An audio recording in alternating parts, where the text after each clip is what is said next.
I did get to experience Christ lived out here on earth. Let me tell you a story.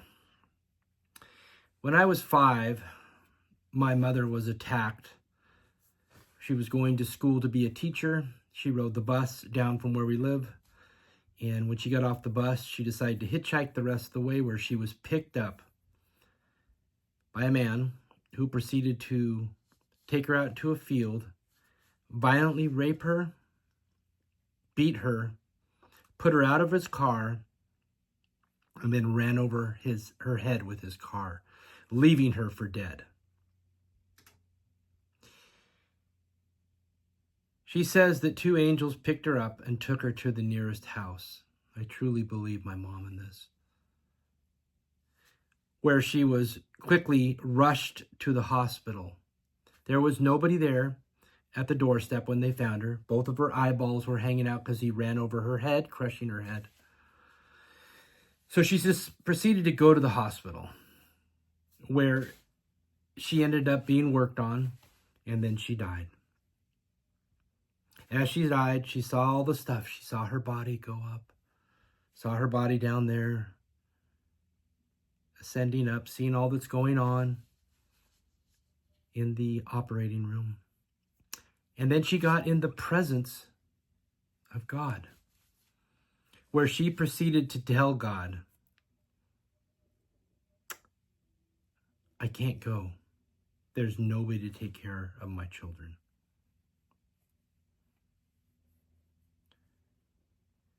Backstory, my dad was a heroin addict. Family members were kind of not getting along. My mom was one side of the track, my dad was the other. And we really probably wouldn't have had anywhere that great to go. But she chose to leave the presence of God, the eternal peace, to come back. And she came back 10 to 15 minutes later. She came back to life. Let's fast forward this a little bit. That's when I was 5. Our dad left us when we were about 8. It was my sister, I, and my mother, and our mother. Just the 3 of us. No real help from family. No financial assistance from anything. My mom just trying to take care of things by herself to get a little welfare and a little food stamps to try to help. But we were living up in this place, Upper Ojai, in these old tenement farm housing things, when I was about 9 or 10 years old. And my mom just had one of her 47 reconstructive facial surgeries. They had to continuously do operations on her face to try to rebuild her left eye socket, which was severely crushed from the impact. So this one, they had to cut her here across to here, peeling her face down, rebuilding the eye socket with bone and metal, putting her face back, wiring it shut across. So she's healing in her bedroom. Healing in the bedroom. I'm a 9 or 10-year-old little boy. I'm going out to play. I go across down the little driveway. There's some hippies living in the back house. Great people. So beautiful. And they have something growing in their yard. And I ask them, what is that? And they say, that's wheatgrass. It's miraculous. It's so good and healing and healthy for you. So I'm a 9 or 10-year-old little boy, remember. So I think to myself, that'll help my mom. That'll help her make her feel better. I ask if I can have some. Don't tell them any of this, just ask. They say, sure, take as much as you want, Travis. Take a bunch. Go home, chew it up like a little bird. Chew, chew, chew. Spit it into this glass. Saliva and wheatgrass. About that much. Fill the rest up with water. Take the glass in. Hand it to my mom.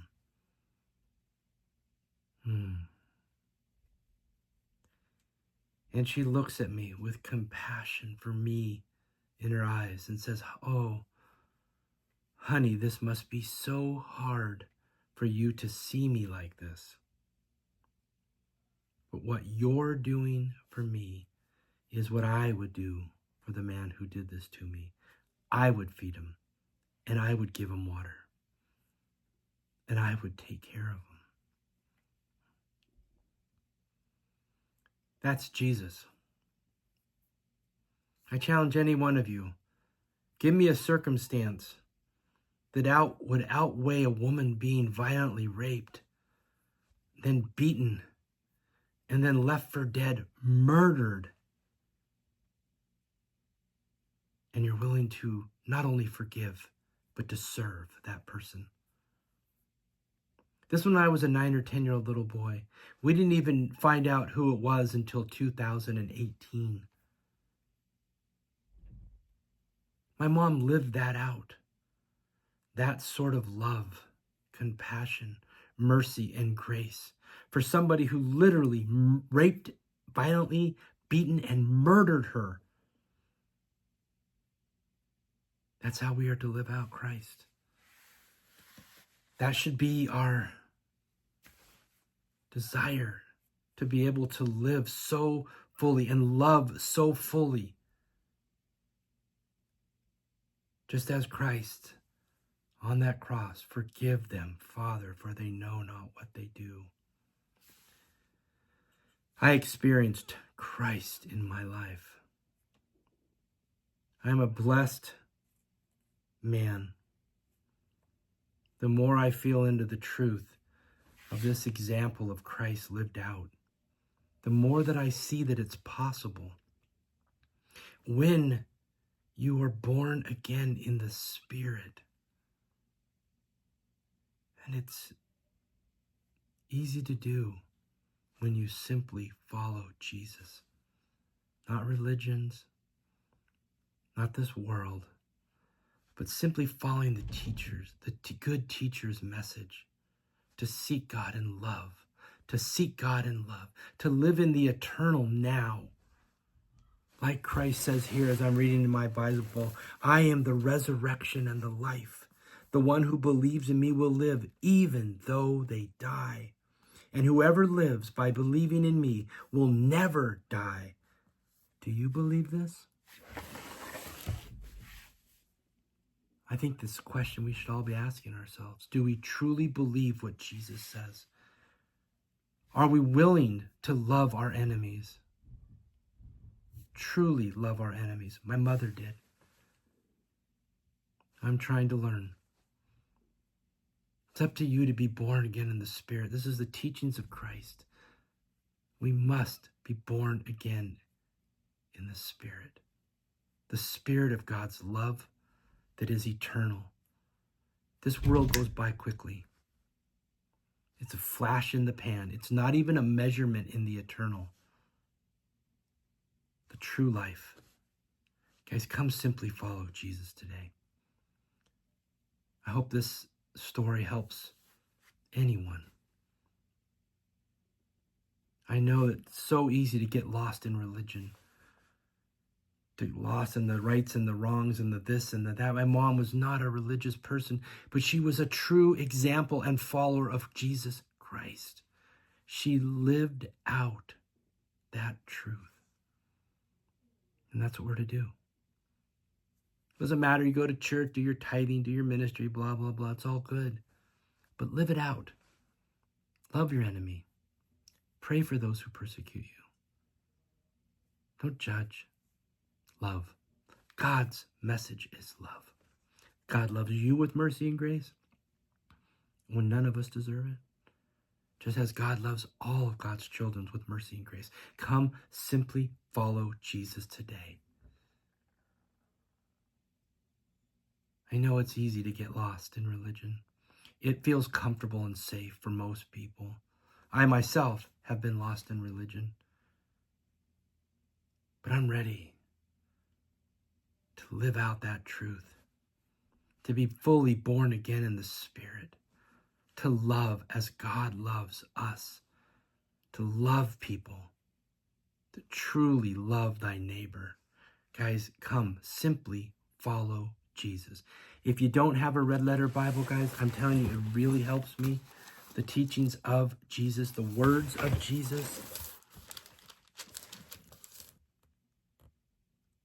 Religion started in this book.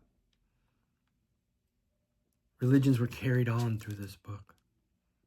Jesus is not religion. Jesus is beyond religion. There is no box you can put God in.